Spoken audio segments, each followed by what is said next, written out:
Hello everyone, आज मैं आपके लिए एक्सप्लेन करूंगी द लेजेंड ऑफ स्काईलॉर्ड का एपिसोड नंबर 16। तो जैसा कि लास्ट एपिसोड में हमने देखा था कि स्काईलॉर्ड टियानलिंग हब को हासिल करने के लिए 3 कल्टिवेटर्स का मुकाबला करते हैं, जो कि बहुत ही एंशिएंट शैडो किलर क्लैन के मेंबर थे। उन्होंने हब के 3 बॉक्स बना लिए ताकि स्काईलॉर्ड आसानी से वो हब हासिल ही ना कर पाए। स्काईलॉर्ड ने एक बंदे से निपट कर दूसरे बंदे से टियानलिंग ग्रास को हासिल करने की कोशिश कर रहे थे। तभी वो बंदा उन्हें बताता है कि मैं शैडो किलर क्लैन से बिलोंग करता हूँ, इसलिए तुम मुझे इतनी आसानी से हरा नहीं सकते। अब आगे तो ओपनिंग सीन में हम देखते हैं कि ग्रैनी एक कल्टीवेटर के पीछे पड़ी थी। वो कहने लगी कि जल्दी से वो ग्रास का डिब्बा मेरे हवाले कर दो, मगर तभी उस बंदी ने ग्रैनी पर पॉइजन से अटैक कर दिया। ग्रैनी तो उस पॉइजन को देखकर काफी ज्यादा सरप्राइज हो गई। वो कह रही थी कि तुम तो स्पिरिचुअल शैडो किलर क्लैन के मेंबर हो, जो 100 सालों पहले ही गायब हो गया था। मैं जानती हूँ कि तुम्हारा क्लैन सभी रेल्म में एक रेयर ट्रेजर की तलाश कर रहा था, मगर मुझे कभी लगा नहीं था कि तुम वापिस आओगे। खैर चलो, अच्छी बच्ची बनकर जल्दी से वो बॉक्स मेरे हवाले कर दो, क्योंकि तुम्हारा वो यूनिक पॉइजन मुझ पर कोई असर नहीं करेगा। ये सुनते ही उस बंदी ने ग्रास के बॉक्स को साइड में फेंकते हुए अपने वेपन को समन कर लिया। वो कहने लगी, बुढ़िया तुम्हें तो हमारे क्लैन के बारे में सब कुछ पता है,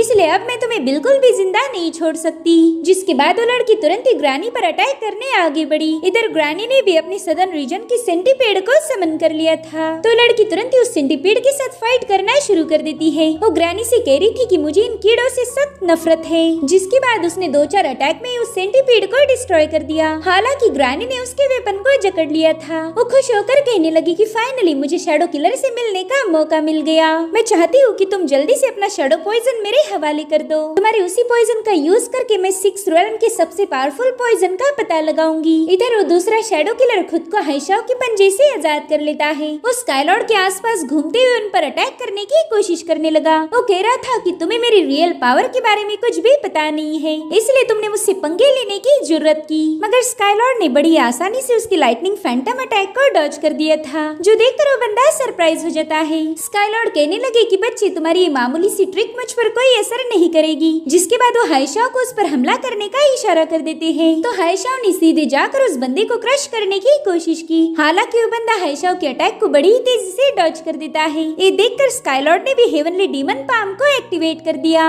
जिसके बाद उस बंदे को कैप्चर करने की कोशिश करने लगे, लेकिन वो बंदा हेवनली डीमन पाम से भी बच जाता है। वो कहने लगा, स्काईलॉर्ड मैंने तुम्हारे बारे में काफी सारे रूमर्स सुन रखे हैं। लोगों का मानना है कि तुम अपर रेल्म के सुप्रीम लॉर्ड हो। और उतने में हाइशाओ सीधा उस बंदे पर अटैक करने के लिए आगे बढ़ता है। तो उस बंदे ने तुरंत ही अपने पावरफुल शैडो पॉइजन का यूज करते हुए हाइशाओ पर एक जबरदस्त अटैक कर दिया, जिससे हाइशाओ घायल होकर काफी पीछे जाकर पटक गया था। जिसके बाद वो बंदा बड़ी तेजी से स्काईलॉर्ड के आसपास घूमने लगा। वो कह रहा था कि तुम मुझे कभी हरा नहीं सकते, क्योंकि हमारे शैडो किलर का खास वेपन है स्पीड। हमारी स्पीड को कोई भी बीट नहीं कर सकता। वहीं पर स्काईलॉर्ड बड़ी आसानी से उसके सारे अटैक को डॉज कर रहे थे। वो कहने लगे, बच्चे तुम में तो काफी ज्यादा मिसअंडरस्टैंडिंग है। अभी तक मैंने तुम पर हमला नहीं किया, इसका मतलब ये तो नहीं कि मैं तुम्हें जिंदा छोड़ दूंगा। जिसके बाद वो तुरंत ही अपना पाँव पटकते हुए समय को फ्रीज कर देते हैं, जिसके चलते वो बंदा हवा में ही फ्लोट करने लगा। स्काईलॉर्ड कह रही थी, देखो तो मैंने तुम्हारी स्पीड को फ्रीज कर दिया। और तभी वो बंदा अपनी सारी ताकत लगाते हुए फ्रीजिंग मोड से बाहर आ जाता है। जब उसने स्काईलॉर्ड पर हमला किया था, उसमें उसकी सोड भी ब्रेक हो गई। तो तुरंत ही उन सभी पीसेस को जोड़ते हुए अपनी सोड को रिपेयर कर लेता है। वो स्काईलॉर्ड से कह रहा था कि जल्दी से अपनी मूव का यूज करो, वरना मेरे हाथों मारे जाओगी। जिसके बाद उस स्काईलॉर्ड के आसपास घूमते हुए बड़ी तेजी से उन पर अटैक करने के लिए आगे बढ़ता है। लेकिन स्काईलॉर्ड समय रहते साइड में हट चुके थे,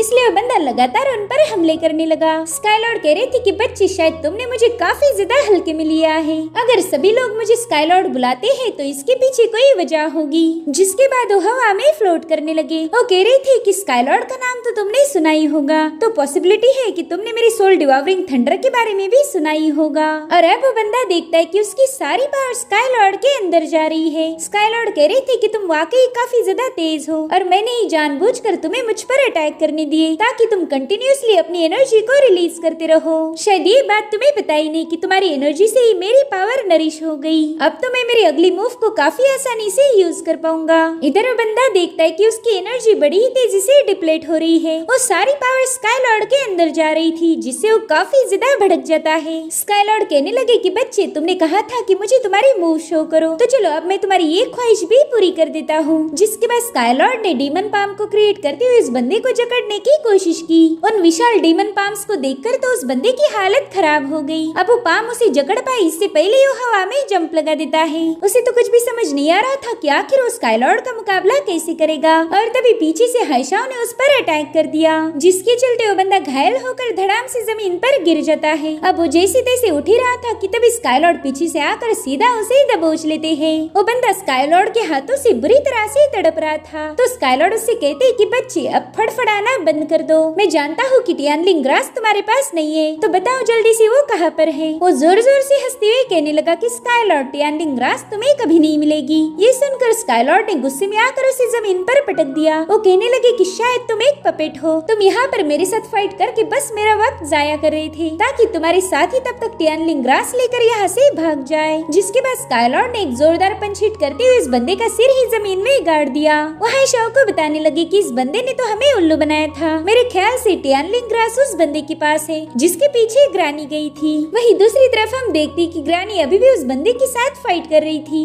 वो कहती है कि जल्दी से वो हब मेरे हवाले कर दो। तो उस बंदे ने अपने पॉइजन को रिलीज करना शुरू कर दिया, जिससे ग्रानी को पीछे हटना पड़ता है। जिसके बाद वो ग्रानी पर ढेर सारे पॉइजनस अटैक करने की कोशिश कर रही थी। हालांकि ग्रानी यहाँ से वहाँ मूव होते हुए उसके अटैक से बचने लगी। मीनवाइल ग्रानी पर कुछ पॉइजन गिर जाता है, जिसके चलते वो घायल हो गई थी। इधर वो बंदी ग्रानी को उकसाने के लिए कहने लगी कि बुढ़िया, आप मान भी जाओ, तुम मेरी अपोनेंट नहीं हो सकती। तो ग्रानी ने तुरंत ही अपने कई सारे सेंटीपीड्स को समन कर लिया, जिन्हें देखकर वो बंदी काफी ज्यादा डर जाती है। अब वो सभी सेंटीपीड्स उस पर हमला कर रहे थे। उन्होंने उसके आसपास एक घेरा बना लिया था, जिसे ब्रेक करने के लिए वो लड़की उस पर मल्टीपल स्लैश अटैक करना शुरू कर देती है। जिसके बाद उसने अपनी एक्सट्रीम पावर का यूज करते हुए इन सभी सेंटीपीड्स को एक ही अटैक में डिस्ट्रॉय कर दिया। और तभी ग्रानी उस पर पीछे से अटैक करने के लिए पहुंच जाती है, मगर उस बंदी ने समय रहते ग्रानी के अटैक को डॉज कर दिया। मगर तब तक ग्रानी ने एक बार फिर से उस पर एक पाम अटैक कर दिया, जिसके चलते वो बंदी घायल हो गई थी। इसलिए वो गुस्से में आकर ग्रानी को एक लात मार के उड़ा देती है। वो कह रही थी कि तुम्हें टियानलिंग ग्रास नहीं मिलेगी, बल्कि उसके बदले में तुम्हें मौत देने वाली हूँ। मगर इससे पहले कि वो लड़की ग्रानी का काम तमाम कर पाए, वहाँ पर हाइशाओ पहुँच चुका था। उसने आते ही उस बंदी को अपने पंजे के नीचे दबोच लिया। तब तक स्काईलॉर्ड भी वहाँ पर आ जाते हैं। उस लड़की से कह रहे थे कि तुमने तो काफी अच्छी ट्रिक्स खेली, तुमने नकली बॉक्सेस क्रिएट करके मुझे काफी अच्छे से उल्लू बनाया, लेकिन कोई नहीं, अब मैंने तुम्हारे साथियों को खत्म कर दिया है। इधर ग्रानी सोच रही थी कि स्काईलॉर्ड तो यहाँ पर बहुत ही जल्दी पहुँच गया, पता नहीं अब टियानलिंग ग्रास का क्या होगा। जिसके बाद ग्रानी हाइशाओ को बता रही थी कि उस बंदी से दूर हट जाओ, उसके पास बहुत ही खतरनाक शैडो पॉइजन है, इसलिए हाइशाओ को उससे दूर हटना पड़ा। अब स्काईलॉर्ड उस बंदी से कहने लगते हैं कि शायद तुम्हारे पास ही टियानलिंग ग्रास है, चलो जल्दी से उसे मेरे हवाले कर दो। और अब स्काईलॉर्ड ने सोल डिवाउरिंग थंडर टेक्निक का यूज करते हुए उस बंदी पर जोरदार अटैक कर दिया, जिसे वो बंदी अपने पावरफुल वेपन से रोक रही थी। साथ ही साथ वो अपना शैडो पॉइजन स्काईलॉर्ड की बॉडी में डालने की कोशिश कर रही थी ताकि वो इंटरनली इंजर्ड हो जाए। तो अब उसकी पॉइजन से बचने के लिए स्काईलॉर्ड को भी पीछे हटना पड़ा। इधर वो लड़की अपने एक और पॉइजनस टेक्निक को एक्टिवेट कर देती है। स्काईलॉर्ड को पता था कि अभी मुझ पर जबरदस्त हमला करेगी, इसलिए उन्होंने तुरंत ही सोल डिवाउरिंग शील्ड को एक्टिवेट कर दिया। इधर वो लड़की अपने ढेर सारे पॉइजन का यूज करके हुए शील्ड को ब्रेक करने की कोशिश कर रही थी। वो कहने लगी कि हमारे क्लैन का पॉइजन सबसे ज्यादा खतरनाक है, लेकिन अभी भी ये तुम्हारी जान नहीं ले पाया क्योंकि तुम में कुछ खास एबिलिटीज है, लेकिन तुम्हारी एबिलिटीज भला कब तक ही मेरे पॉइजन के सामने टिक पाएंगी। इधर ग्रैनी उन दोनों को फाइट में बिजी देखकर कहने लगी कि मैंने जल्दी से टियानलिंग ग्रास को हासिल करना चाहिए। इधर वो बंदी समझ गई थी कि स्काईलॉर्ड पर तो इसके अटैक का कोई असर नहीं हो रहा, इसलिए वो कहती कि मुझे तुम्हारे साथ फाइट करने में कोई दिलचस्पी नहीं और ना ही मेरे पास उतना वक्त है। जिसके बाद वो टियानलिंग ग्रास का बॉक्स छीनने की कोशिश करती है, मगर हाइशाओ ने उस पर अपना पंजा रख दिया, जिसके चलते वो बंदी बिना टियानलिंग ग्रास के वहाँ से भागना शुरू कर देती है। मगर तभी स्काईलॉर्ड ने पीछे से आकर उस पर एक जोरदार पंच हिट कर दिया, जिसके चलते वो बंदी काफी दूर जाकर पटक गई थी। स्काईलॉर्ड के एक ही पंच ने उसे बुरी तरह से घायल कर दिया था, इसलिए वो बंदी गुस्से में आकर अपने एक और मूव शैडो पॉइजन बॉडी को एक्टिवेट कर देती है। वो अब बड़ी तेजी से स्काईलॉर्ड पर हमला करने के लिए आगे बढ़ रही थी, तो स्काईलॉर्ड ने दो विशाल हेवनली डीमन पाम को क्रिएट कर लिया, जो कि उस बंदी को तुरंत ही दबोच लेते हैं। मगर थोड़ी देर देर में स्काई लॉर्ड को रियलाइज हुआ कि वो बंदी तो वहाँ से भाग चुकी है। इधर ग्रैनी ने बड़ी चालाकी से टियानलिंग ग्रास के बॉक्स को उठा लिया था। वो कहने लगी कि शैडो किलर बहुत ही ज्यादा खतरनाक होते हैं। अच्छा हुआ आप दोनों ने समय रहते यहाँ आकर मेरी मदद की, वरना ये टियानलिंग ग्रास मुझे कभी नहीं मिलती। मगर हाइशाओ तुरंत ही उससे वो बॉक्स छीन लेता है। ग्रैनी उसे बता रही थी कि ये ग्रास तो मेरी है, लेकिन हाइशाओ उसकी एक नहीं सुनता। उसने सीधे जाकर वो बॉक्स स्काई लॉर्ड के हाथ में थमा दिया। साथ ही साथ स्काई लॉर्ड ग्रैनी से कहने लगी कि फिलहाल के लिए ये ग्रास मेरे पास रहेगी, अब चुपचाप से मुझे फॉलो कीजिए। तो ग्रैनी भी खामोशी से उनकी बात मान जाती है। इधर वो शैडो किलर अपने साथियों के पास आ गई थी। वो कहती प्रिंसेस प्लीज मुझे माफ कर दीजिए, मैं टियानलिंग ग्रास को हासिल करने में फेल हो गई। वो ग्रास तो ऑलमोस्ट मेरे हाथ लग गई थी, मगर उस स्काई लॉर्ड के बच्चे ने हमारी पूरी प्लानिंग की ऐसी की तैसी कर दी। स्काई लॉर्ड का नाम सुनते ही वो प्रिंसेस काफी मीठी स्माइल करने लगी। वो कह रही थी कि मैंने तो उस बंदे के काफी सारे चर्चे सुन रखे हैं। लोगों का मानना है कि वो काफी ज्यादा पावरफुल और साथ ही साथ हैंडसम भी है, इसलिए मुझे कोई ताज्जुब नहीं हुआ कि तुम उस बंदे के सामने हार गई। जिस पर वो लड़की कहने लगी कि स्काई लॉर्ड ने सिर्फ मुझे ही नहीं बल्कि soul captivating valley, flame sect और हेवनली सोर्ड पिक को भी परेशान करके रखा है। कुछ ही दिनों में वो इन तीनों सेक्ट पर राज करेगा। तो प्रिंसेस कहने लगी कि ये तीनों सेक्ट बेकार है, अगर स्काई लॉर्ड उन पर कंट्रोल भी करता है तो उसे करने दो, हम फिलहाल स्काई लॉर्ड के साथ कोई पंगे नहीं लेंगे। ये सुनकर तो वो बंदी काफी ज्यादा शॉक हो गई। और तभी वहाँ पर एक बहुत बड़ा डीमन पहुँच जाता है, जो कि प्रिंसेस को अपने कंधे पर बिठा रहा था। अब प्रिंसेस अपने लोगों को समझाने लगी कि जंग में उन्हीं लोगों का फायदा होता है जो बैटल ग्राउंड में सबसे आखिर में आए। स्काई लॉर्ड को सभी लोगों से अकेले ही फाइट करने दो, हम तो बस तमाशा देखेंगे। जिसके बाद वो जायंट प्रिंसेस को लेकर वहाँ से रवाना हो जाता है। इधर बंदी सोचने लगी कि हमारी प्रिंसेस बहुत ज्यादा यंग है, मगर इनके दाव पेच काफी ज्यादा अच्छे होते हैं। मुझे पूरा यकीन है कि सिर्फ यही शैडो किलर क्लैन को उसकी पुरानी ग्लोरी वापस दिलाएगी।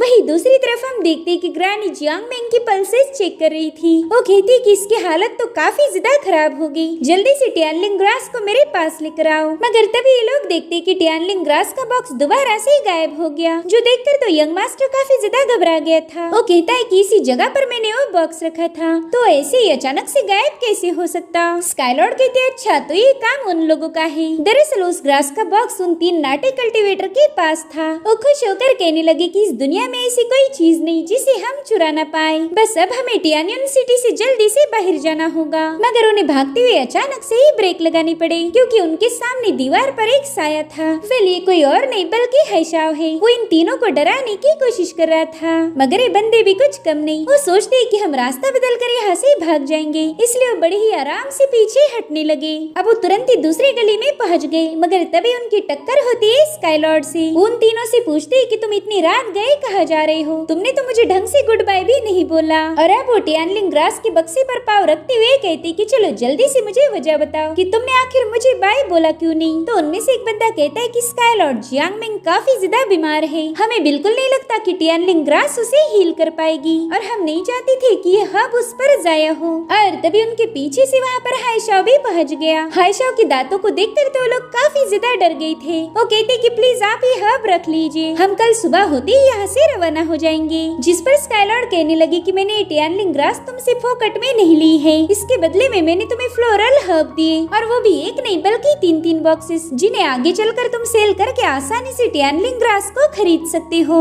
मगर फिर भी तुम तीनों नमूनों ने मुझे धोखा दिया। जिसके बाद वो अपनी हेवनली डिवन पाम पर उन तीनों को उठा लेते हैं। इधर वो बेचारे तो डर के मारे बुरी तरह से कांप रहे थे। स्काई लॉर्ड कहता है कि शायद तुम लोगों को पता ही नहीं कि मैं तुम्हारे साथ क्या कर सकता हूँ। जिस पर वो कहते हैं कि प्लीज हमें माफ कर दीजिए, अब आइंदा से हम कभी चोरी नहीं करेंगे। अब अगले सीन में हम देखते हैं कि सभी लोग जियांगमेंग के हील होने का इंतजार कर रहे थे। वो तीनों बंदे डोर की गैप से बस ग्रैनी पर नजर रखे हुए थे, ताकि जियांगमेंग का इलाज होते ही वो बची कुची हब को अपने कब्जे में ले पाए। वो ग्रैनी के हाथ उस पर बिल्कुल भी पड़ने नहीं देना चाहते थे। वहीं पर ग्रैनी ने टियानलिंग ग्रास को बाहर निकाल लिया था। उसकी डिवाइन लाइट को देखकर तो ग्रैनी काफी ज्यादा खुश हो जाती है। वो कह रही थी कि इस ग्रास में तो हेवन की होली लाइट रिलीज हो रही है। जिसके बाद वो कहती कि जाकर इस बच्ची को हील करो। इस हीलिंग प्रोसेस में तो पूरी की पूरी रात लग गई, जिस वजह से स्काई लॉर्ड को छोड़कर बाकी के सभी लोग वहीं पर सो गए थे। यंग मास्टर तो सीधे उड़ाओ की गोद में खराटे मार रहा था, और उसी वक्त स्काई लॉर्ड को जियांगमेंग की आवाज आई। वो उन्हें शाओचेन कह के पुकार रही थी। तो स्काई लॉर्ड स्काईलॉर्ड ने बड़ी ही तेजी से दरवाजा खोलकर वो जियांग मिंग के पास चले गए। इधर जियांग मिंग इमोशनल होकर स्काईलॉर्ड का हाथ पकड़ लेती है। वो कह रही थी कि शाओचिन, मैंने आपको काफी ज्यादा मिस किया, मगर वो देखती कि वो शाओचिन ना होकर स्काईलॉर्ड है, इसलिए वो डर के मारे तुरंत ही उठ के बैठ गई। इधर वो नाटे कल्टीवेटर कहने लगे कि वाकई टियानलांग ग्रास तो कमाल की है। साथ ही जियांग मिंग को हील करने में इस ग्रानी का भी बहुत बड़ा हाथ है, इसलिए वो ग्रानी के पास जाकर पूछने लगे कि बताओ बची हुई टियानलिंग ग्रास कहाँ पर है। लेकिन ग्रानी तो बस कुछ बक्स बनकर वहाँ से गायब हो गई। ये देखकर वो तीनों भी काफी ज्यादा डर जाती है। और अब हमें थोड़ी देर पहले की कहानी दिखाई जाती है,